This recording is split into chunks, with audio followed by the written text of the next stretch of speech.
ఏంటంటే అధికారులు ఫైనల్ అంట.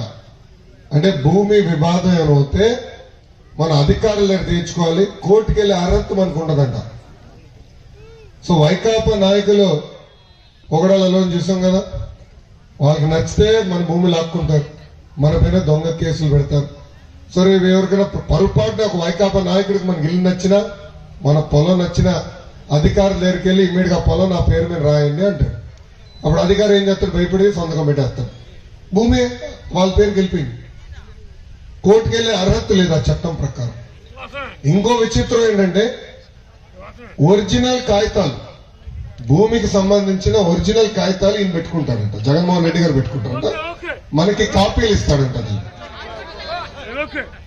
అదే ఆయన పెట్టుకుంటాడంట, జిరాక్స్ కాపీలు మనకి ఇస్తాడంట దాన్ని. సో నాకు ఇప్పుడు అర్థమైంది, ఎప్పుడు ఎక్కడికి వెళ్ళినా మీ బిడ్డని అంటాడు తల్లి. పొరపాటున మళ్ళీ గెలిస్తే తల్లి మీ బిడ్డని కదా, భూమి నాది, నాకు ఇచ్చేయండి అని లాక్కుంటాడు. అందుకే చట్టం తీసుకొచ్చాడు.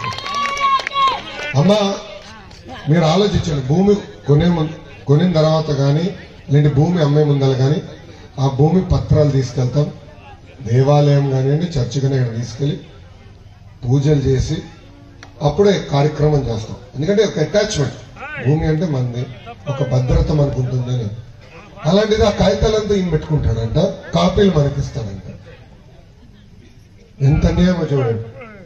అలాంటి ఇబ్బందులు రాబోతున్నాయి.